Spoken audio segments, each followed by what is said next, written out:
Hello, everyone. Welcome back to Toilets and Titles. My name is Justin Stevens, and I'm excited about tonight's episode because this is a very special episode. It's something that's a little bit out of the box that we're not used to doing here.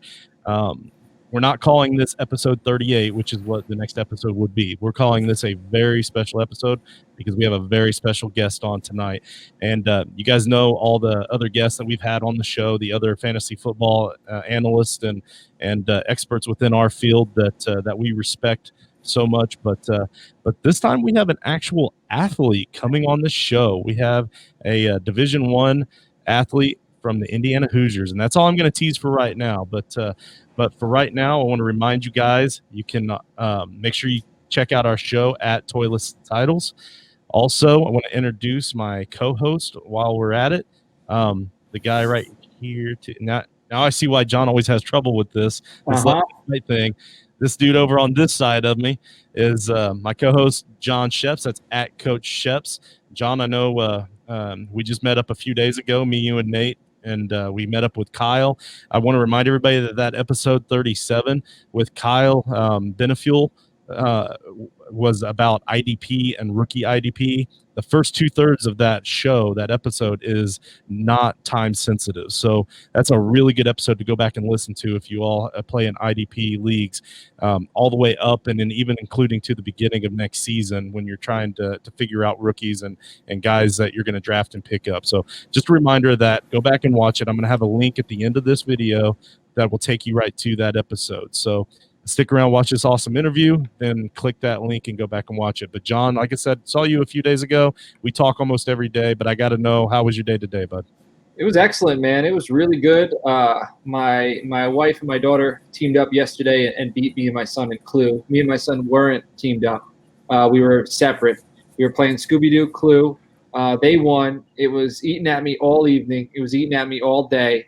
Tonight I got a chance to redeem myself. It was a 3-way tie.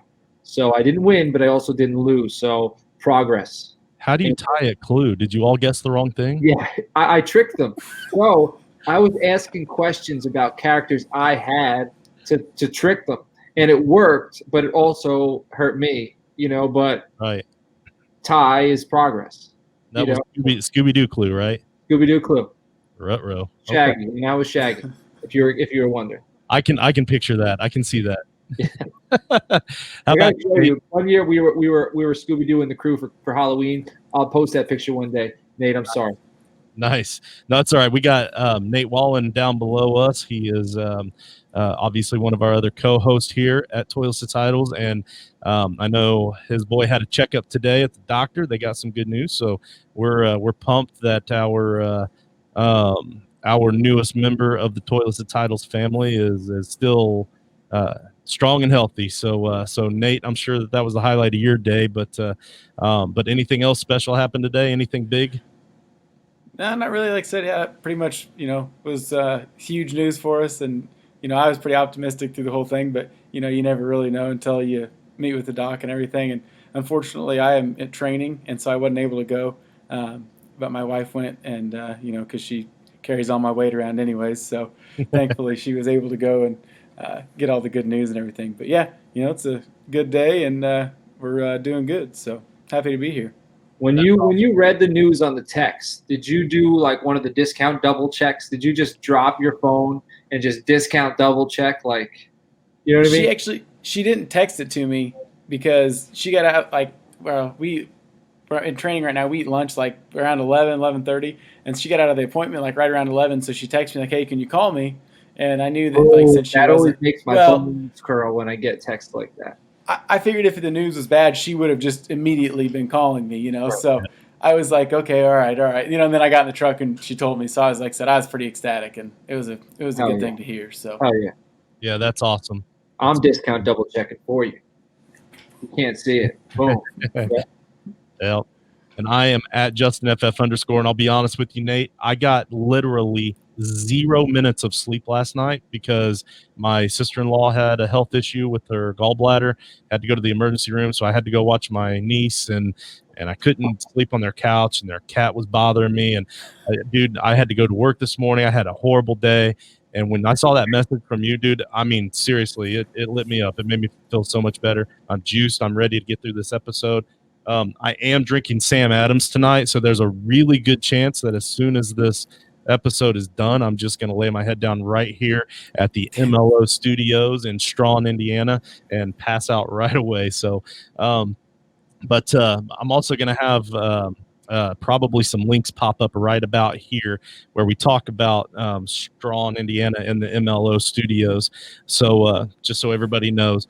But anyway, I don't want to push this off any farther because I'm so excited about this. I've known about this interview for the last 3 or 4 days.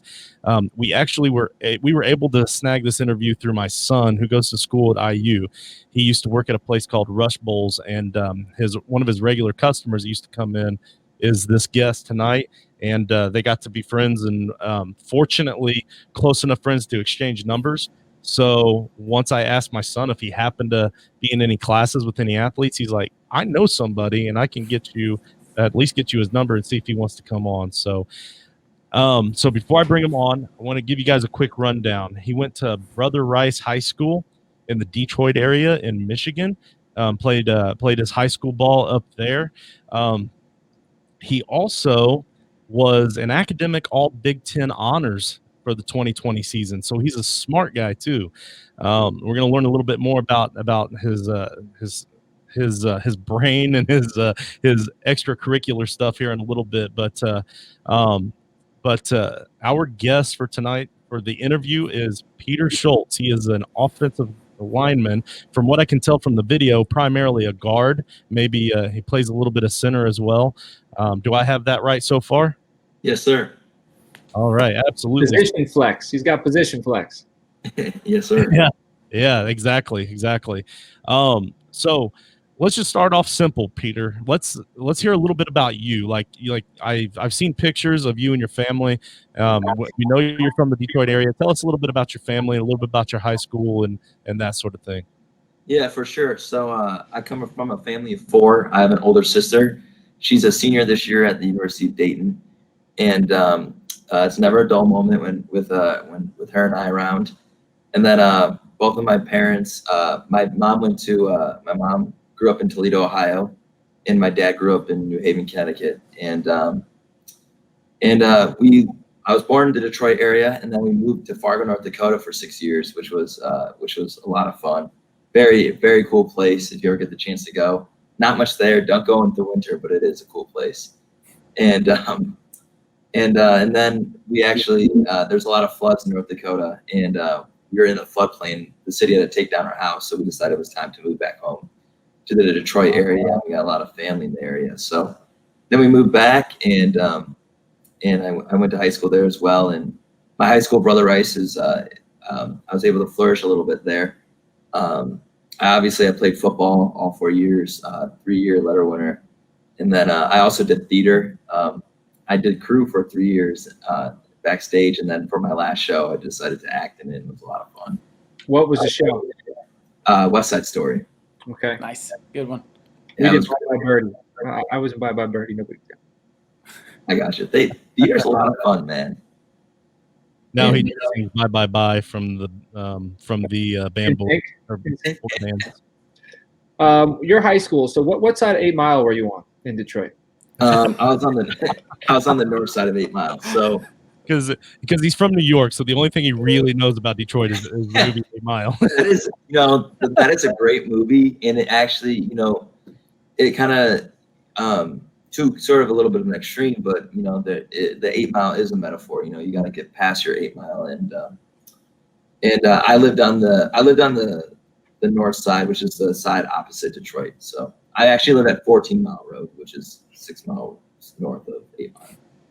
Right on, man. Right on. That's like 6 miles better than Eminem. Yeah, I did the math that myself in my head. That's quick. Proud of you.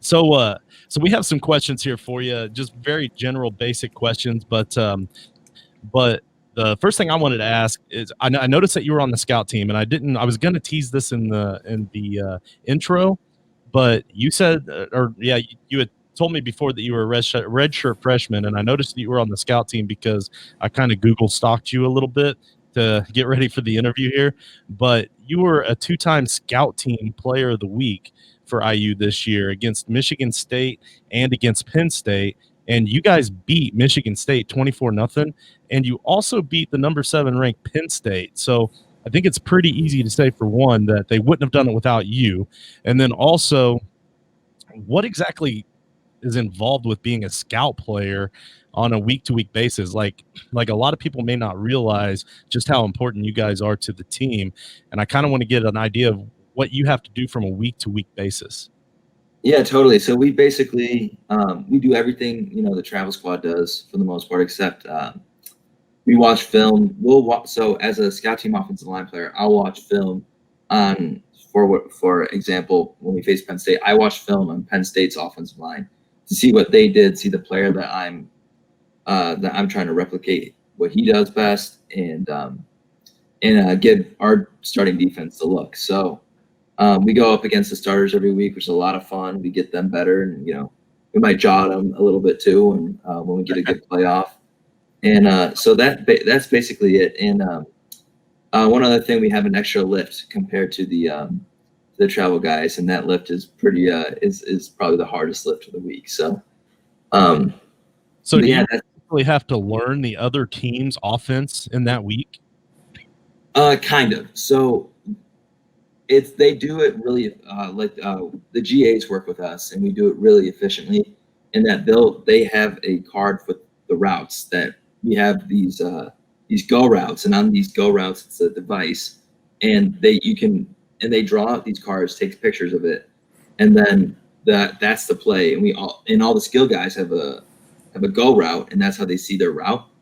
But for the offensive line, almost every single, we have a bunch of schemes, and almost every scheme is the same, or is similar to one of the schemes that we do that the other team does. So usually they just tell us. And you have a device or a tablet that you look at, so they call the play, you look at the play, and then you go out and do it, or do you memorize these and then they call it as you go? So the offensive line memorizes it, and then they call it that, and then the skill guys will have the tablet to see what they do. Because the offensive linemen are the smart guys. You nailed it. Yep, I remember that much from. No. It's not because the offensive linemen are the smart guys. It's because there's 5 of them, and they have their ear holes are all right next to each other. So one of them doesn't know it. All he has to do is reach over to his right. The wide receiver is out there on an island. If he doesn't know it, he's got nobody to ask. Yeah, all right, John. Whatever helps you sleep at night. Okay.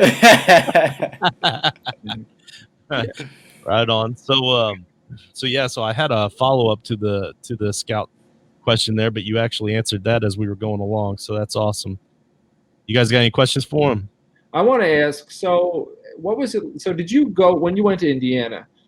Had you been recruited by that? Did you already know you were kind of going to have an opportunity to walk on there? Or did you just go for school and then, you decided you wanted an opportunity to play? And, how did it come about that you became, a walk-on? That's a really great question, because my recruiting was kind of interesting, because I always felt I was good enough to play Division I football. However, my size, a lot of coaches looked at my size and they just immediately wrote me off. And so I was a pretty good student in high school, but I wasn't valedictorian or anything.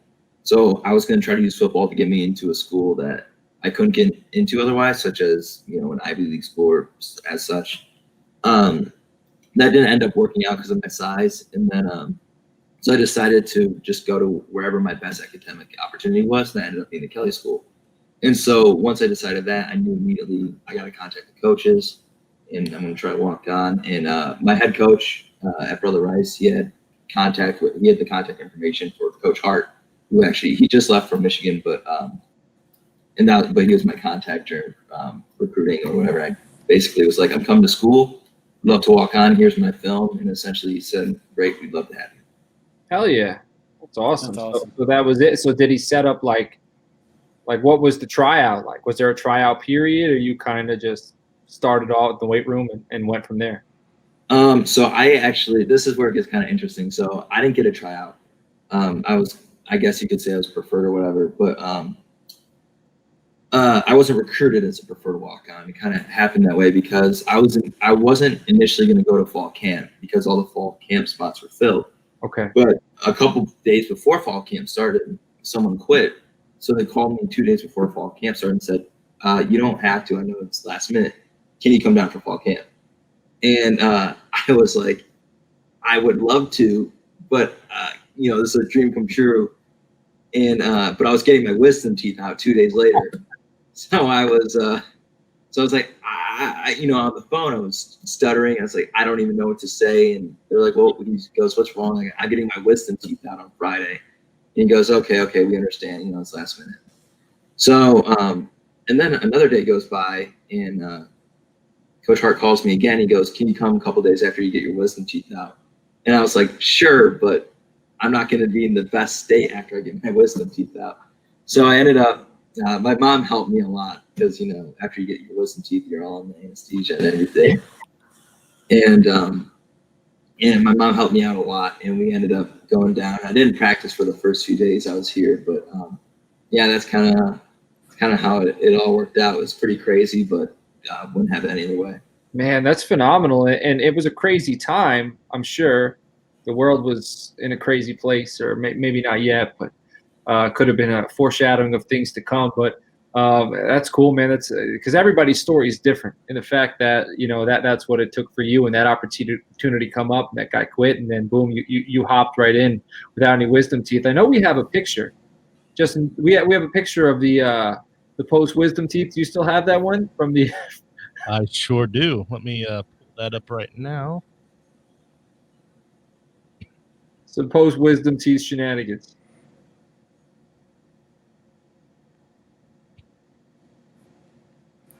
Oh yeah. I still got some. That's a week after the wisdom teeth, and I still got the chubby cheeks going. Oh my gosh. But no, there's no like side note that states like showed up ready to roll 2 days. You need to put that down there. There needs to be a note there that states like wisdom tooth or not, this guy was ready to rock. Yeah, you woke up, you rolled out of the bed and said, I'm going to go make this team real quick. So I noticed on your bio here that your freshman year, you were at 260. You've cut weight down to 242. Now, obviously, we know these bios, the numbers aren't exact, but it's very clear that you've put some work in this past off season. Well, the previous off season, and now obviously you're going to be putting a lot of work in now. So what I'm curious to see is does it have more to do with the strenuous training activities that they put you through, or does it have more to do with those rush bowls that you were choking down then? I think it was probably the activity. I think the rush bowls definitely had something to do with it. I'm also going to be completely honest. I don't know where that 260 number came from because I've never weighed in at 260. I also weigh more than 242 now. I'm like 246 I weighed in at today.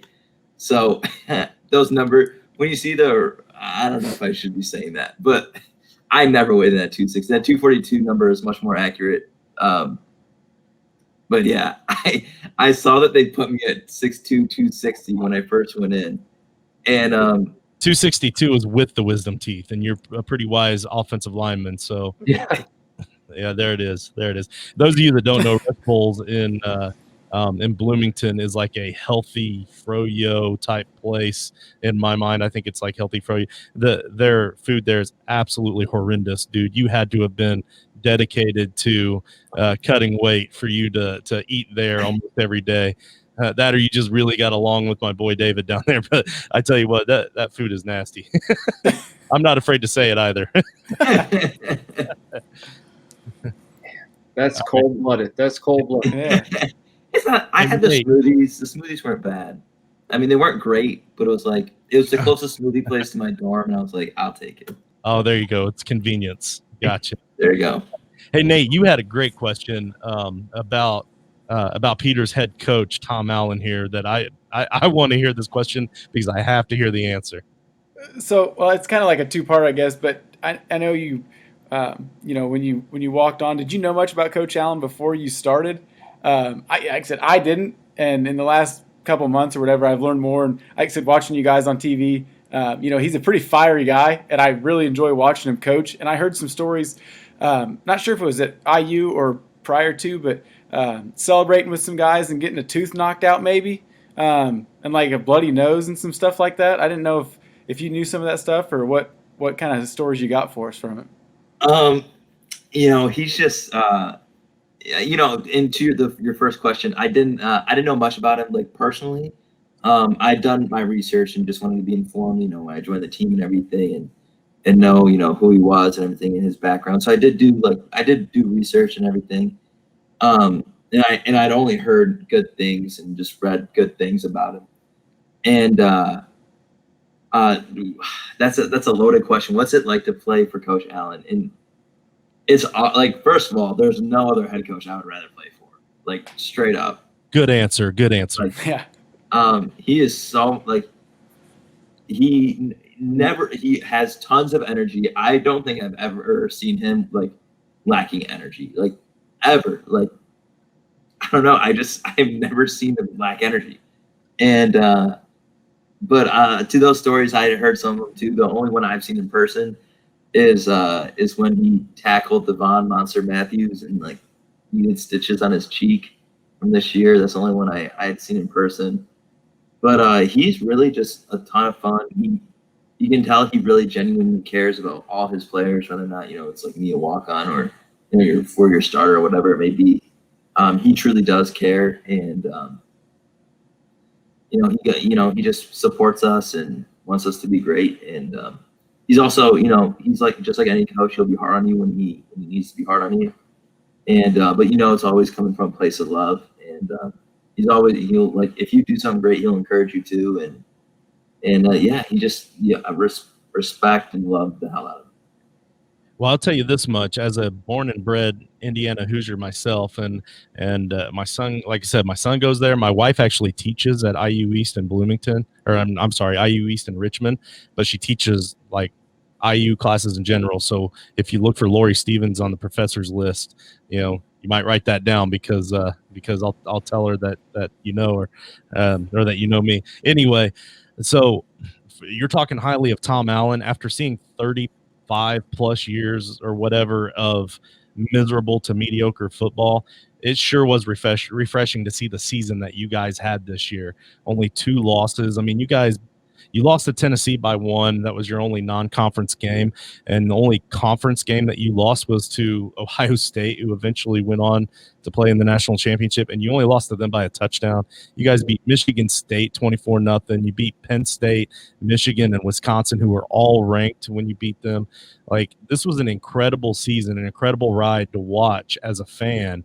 So I appreciate the work that you've been putting in. I appreciate what Tom Allen has done to help bring Indiana football to where, in my opinion, I've never seen it this way before. So, so you're saying all this awesome stuff about Tom Allen, and I don't think it's just you speaking up because you're a player. I think you really mean that, and that goes a long way. Oh yeah. Well, I got a question. So, I want to go back to the 260. So maybe that 260 is their goal for you. by the time you're a junior or senior, by the time you advance, maybe that's what it's wishful thinking. But what is your off season program like? Like, so, getting in the weight room, how has it progressed? Like, how did they handle freshmen and walk-ons? Did they handle them differently than they handle their juniors and seniors? Like, how did it start? How has it progressed? And, what's a day like as a Indiana, Hoosier football player? Like, what's it like when you walk in, to the gym? Like, is there stuff on the wall? Are you going out on the field and then hitting the weight room? Like, bring me through, how you've transitioned from a freshman to sophomore, and then, what a day's like in that program. Yeah, that's a great question. So we all just have our lifting groups, and they're pretty mixed. As terms of off season go, so like next week we start our off season workout. We work out. I'll work out. My lift time is 6 a.m. So I'll lift 6 a.m. on Monday, Tuesday, Thursdays, and Fridays. Wednesdays we have off, which is really nice. And so there's not really where they kind of like, I don't know what you would call it, treat guys different or whatever. Is if you're injured or you've never really had been in the weight room necessarily a lot before. So I kind of jumped right in because I've been sort of a gym rat since I was 13 and lifted and been weightlifting in my best friend's garage and back home and whatnot. So they kind of got me really into it. So from that standpoint, it wasn't too big of a transition for me. But I think more so like in high school, I was the strongest guy in the gym, and first day in, I'm just like, well, that's not the case anymore. So that was definitely, I don't know if you wanted a wake up call, but it definitely was a moment where I said to myself, you got to get better. There's a whole nother level. And I think it's just a lot of guys. Everyone wants each other to get better. It's very much it's very competitive, but it's also LEO, like we support you. Like I want you to hit your PR, but at the same time, I want to beat you in the lift. But at the same time, I want you to get your PR more than anything, and I want to hit my PR more than anything. So that's sort of what it's like, if that answers your question. And sort of what's a day like? Well, we have this first week off of workouts, and then our winter session starts next week. So I'll get up at around 5. I'll eat breakfast. I'll go weigh in and get in change and get into the weight room. Then we lift for an hour and 45 minutes. Then I get out, and then during the winter, it's our lightest load. And then I just got that for football during the winter, and then before spring ball starts. And then I just come back, probably study and do some homework and try to get to bed as early as I can. Right on, man. What's spring like? So winter, it's just a lift. Are there days in the spring where you're lifting and running, or you have early morning, everyone gets out in the field and they got like crazy conditioning drills and footwork drills and everybody's out there working, like anything like that going on?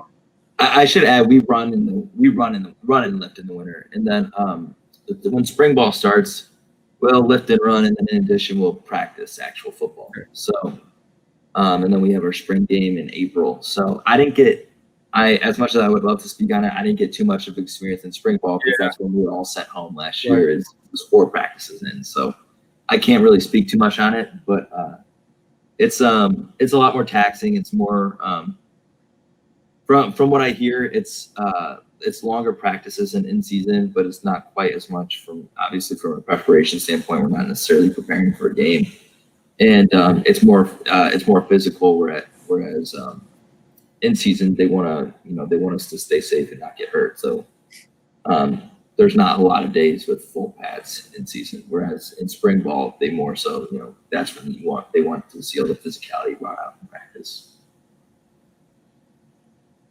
That's awesome insight. That's not something that we get from our normal fantasy football guests. You know what I mean?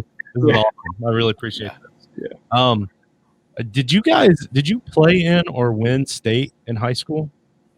I never played in the state championship game. We were in the tournament, and unfortunately, the farthest I ever made it was the district finals. But shout out Brother Rice, man. Those the glory days, I guess you could say. Yeah. Well, I found some game film on YouTube that says that it's you, but I'm not 100% sure. Did you put together, or somebody else put together, a series of game film of you that's like 9 minutes long or something on YouTube? I'm not sure if it's on YouTube. It's definitely on Huddle. Okay. Yeah, I'm pretty sure it's on YouTube too. If this is definitely you, then I'll make sure to put the link in the show notes as well, so that you can click on there and check you out on YouTube as well. Do you count your pancakes? Like, do you have like he does. Locker where you and like do you have like guy like, all right, I've gotten him. Do you have a list? A guy you get? I don't have a list. In practice, we try not to put other guys on the ground too much. But if I get an opportunity, I try to make the most of it. Right. In high school, I definitely in games I definitely kept track. My senior year I had 50. So that boy. So that's my most in a game was 15 against Grand Ledge High School. Damn. Playing a bunch of kids my size? They're pretty small. They were solid. They weren't bad. They weren't a bad team, but I was pretty mad because we just lost to our rival, our biggest rival the week before, and I just was pretty angry, so I took it all out on them. Did you play any defense in high school? Did you ever get some both sides of the ball action, or just strictly O line? I did play a little defensive line. I do wish I played more defensive line in high school. I thought I was pretty solid at it. But yeah, I made a few plays on defense when I had the opportunity. Right on, man. So I heard you mention earlier something about the Kelly School. So am I safe to assume that your major is in music? The Kelly School is business. My major is in. Oh, business. Okay, all right. Yeah, they got a good music school down there too, right? Yeah. What's it called? Jacobs School. Yeah, Jacobs. That's what I was thinking. Okay, Kelly, Jacobs, same thing. All right. So business. So what are your plans after college? That's a loaded question right there. It is. I don't have too many plans right now. If I were to have a dream job, I'm majoring in supply chain management right now, and a company that interests me a lot is Tesla. Just they're arguably the most innovative company in the world, and they're always coming up with new ideas for different things. And I'm pretty cautious or conscious of the environment, and I like how they're trying to find alternatives for energy. And they're not just a battery or a car company; they're known as a battery company. And I think Elon Musk is also just a really interesting character in general as well. So I guess if I had like a dream job, it'd probably be in supply chain management, working with Tesla. Right on. Well, I think it's safe to say whoever gets you is definitely going to be better off for it. That's for sure. I appreciate that for sure. Thank you. Do you guys have any other questions you want to ask them while we have them on here?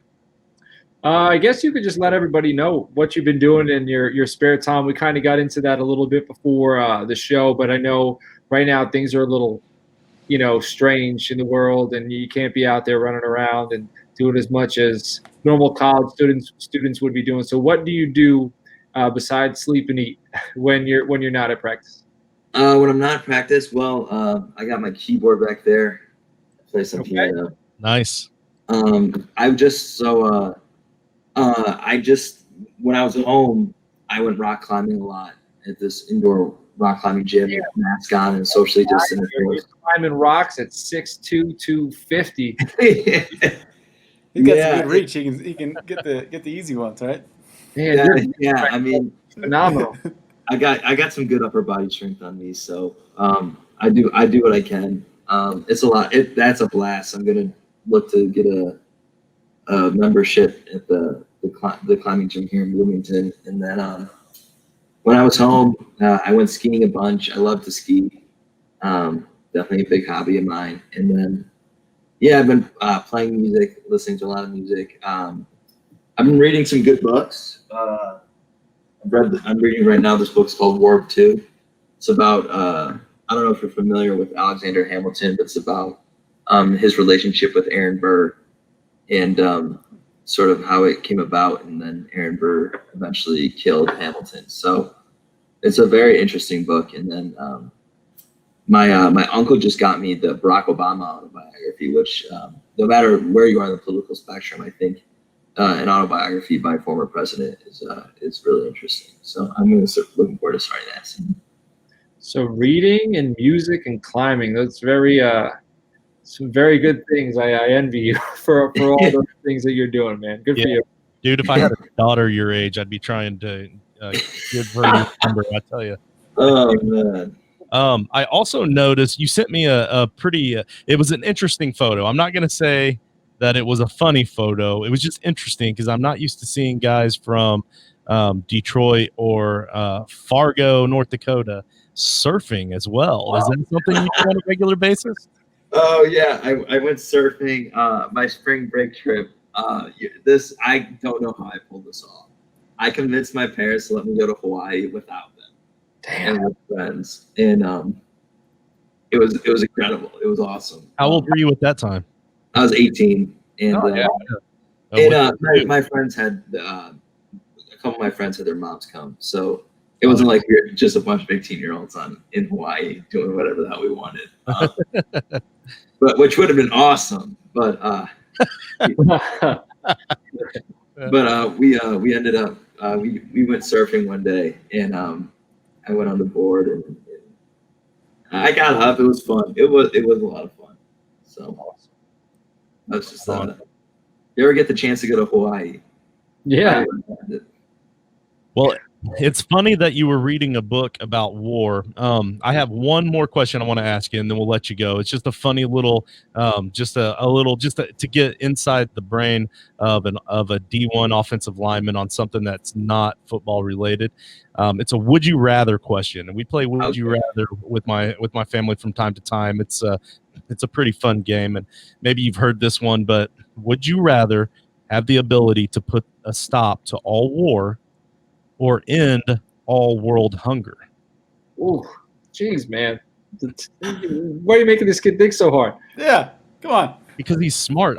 This is going to be a really good answer. That or He didn't ask you and I those questions, John, because we're not smart. I get it. Not your answer would just be, I'm hungry now. I already ate. It was good though. But yeah, I mean, I could eat again. I would probably say end world hunger because for a couple reasons. I think since when I think about war, I think like since World War II, the amount of wars in the world have drastically decreased, and the amount of deaths from them have decreased. And I don't know what the stat is, but I kind of want to look it up real quick. How many people died from war last year versus from hunger? I feel like that'd be an interesting stat. He's using statistics. I told you. He's an analytics guy. Yeah, it's all coming around. Fantasy football, statistics, analytics, numbers. Yeah. Kelly Business School.